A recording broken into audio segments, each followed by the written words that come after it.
लोकांना मराठी माणूसच नकोय. अरे आपले गडकरी साहेब जरी वेगळ्या पक्षात असले तर गडकरी साहेब चांगले, आपल्याला मदत करतात, सुडाचं राजकारण करत नाही. ही दिल्लीवाली फक्त सुडाचं राजकारण करतात. आपण इतके वर्ष सत्तेत राहिलो, कधी कोणाला त्रास दिला का हो? याचं दुकान बंद कर, याची फॅक्टरी बंद कर, याला दम दे, कधीच केलं नाही आणि कधी करणारही नाही. कारण का सत्ता ही तुमची सेवा करण्यासाठी असते. मी तुमची लोकप्रतिनिधी आहे. तुम्हाला अभिमान वाटेल तुमच्या बहिणीचा. तुमची बहीण तिथे माझा सगळा सोयरा मार्क देत नाही, तिथे भारतीय जनता पक्षाचं सत्ता आहे. पण तुमची ही बहीण पार्लमेंटमध्ये देशात 1 नंबरला येते, 1 नंबरला. सलग 8 वर्ष संपूर्ण देशात तुमच्या लेकीचा नंबर 1 आहे. मी मत कशावर मागते? मेरिटवर.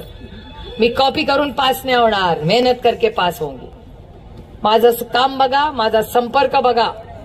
आणि काही लोक म्हणतात टीका करतात माझ्यावर, पण हे बघा, मी बोलण्याची जर माझी ताकद आहे तर ऐकण्याची पण ताकद माझ्यात असली पाहिजे. त्याच्यामुळे विरोधक बोलू दे, माझा काय प्रॉब्लेम.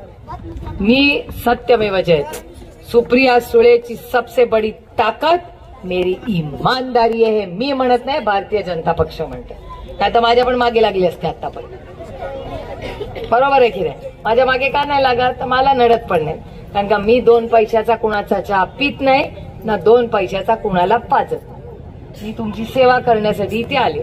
तुम्हाला प्रॉब्लेम आहे, तुमची बहीण तुमच्यासाठी आहे. कधी रात्री मध्यरात्री हाक मारा. आणि खरं तर मी कशाला तुम्हाला लागते? बापूजी आहे ना. बापूजींचा आशीर्वाद जेवढा तुम्हाला आहे ना तेवढाच मला पण आहे. त्याच्यामुळे बापूजींबद्दल, बापूजींनी या संपूर्ण भागामध्ये, आपल्या शहरामध्ये बापूजींचं खूप मोठं, त्यांच्या कुटुंबाचं खूप मोठं योगदान आहे.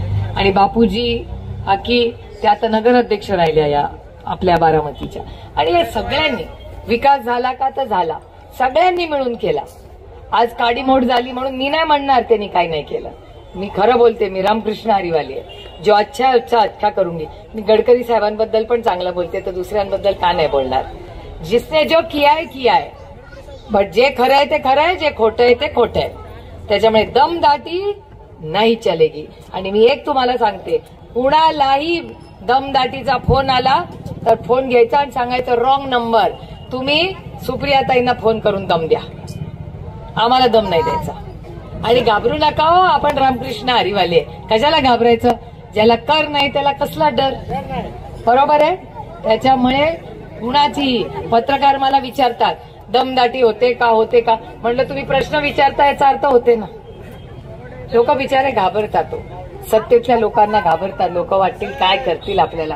काय कोणी करणार नाही, काही कोणी करत नाही. परवा एक कार्यकर्ता होता, मला दौंडला भेटला. त्याचे 2 टँकर होते. त्याला सांगितलं तुझे टँकरच बंद करतो. तो म्हणला करा, बघतो मी काय. 2 दिवसांनी टँकर परत केले. त्याच्यामुळे दुर्दैव आहे की आज सुसंस्कृत महाराष्ट्र, सुसंस्कृत महाराष्ट्रात अशी भाषा होत नाही. आणि कैलासवासी यशवंतराव चव्हाणांचे आपल्या सगळ्यांवर संस्कार आहेत. त्याच्यामुळे मी कधी कुणाला दम देत नाही, मोठ्या आवाजात बोलत नाही. मी हात जोडून तुमची सेवा करण्यासाठी आलेली आहे. मी कुणाचाही अधिकार घेत नाही आणि माझा अधिकार कुणाला मी देत नाही. पण मी दुसऱ्याचं काही, माझा महल मला दुसऱ्याच्या अश्रूंवर बांधायचा नाही. आजपर्यंत मला सांगा, कुणाला तरी दिल्लीला जायचं होतं का?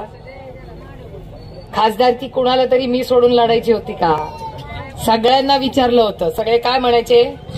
खासदारकी नको आम्हाला. बरोबर आहे? आजपर्यंत कोणीतरी म्हणलंय का मला दिल्लीला जायचंय, मला खासदारकी हवी आहे? मग जर 18 वर्ष मी चांगलं काम केलंय तर ती खासदारकी कुणाला मिळायला पाहिजे? मान्य? सगळ्यांना मान्य? मेरिटमध्ये काम पाहिलंय, संपर्क पाहिलाय, पार्लमेंटमध्ये देशात पहिली येते, माझ्यावर कुठलाही भ्रष्टाचाराचा आरोप. आणि हे विरोधक पण म्हणतात, मी म्हणत नाहीये.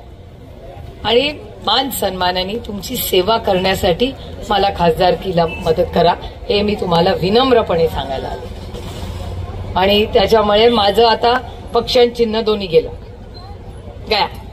पण मी काय रडत बसणार नाही. आपलं काय ठरलंय? रडायचं, लढायचं. त्याच्यामुळे नवीन चिन्ह मिळालं. आता माझ्या बघा पांडुरंगाची इच्छा. आता गंमत बघा, मी सगळ्यांचे हात बघते. जास्त तर लोकांच्या हातात घड्याळच नाहीये. तुम्हाला माहितीये का?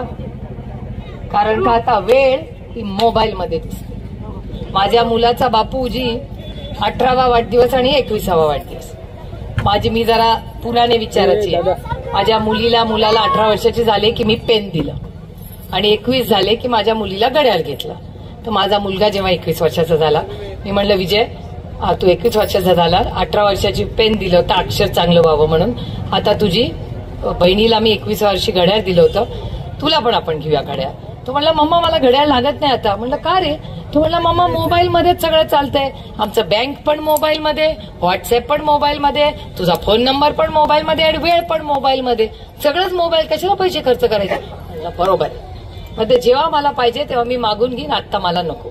तेव्हाच मला कळलं की म्हणून पांडुरंगाची इच्छा असेल की आता ते लागतच नाही तर तू बाजूला ठेव सुप्रिया, नको तुला ते, तुला त्याच्याहून भारी देते. तर मी म्हणलं पांडुरंग काय पत्रात देतोय मला चिन्ह? तर त्यांनी तुतारीवाला माणूस दिला. शुभ संकेत नाहीये ते, काही मिळू शकत होतं, काही. तुतारीवाला माणूसच कसा मिळाला? पांडुरंगाची इच्छा, राम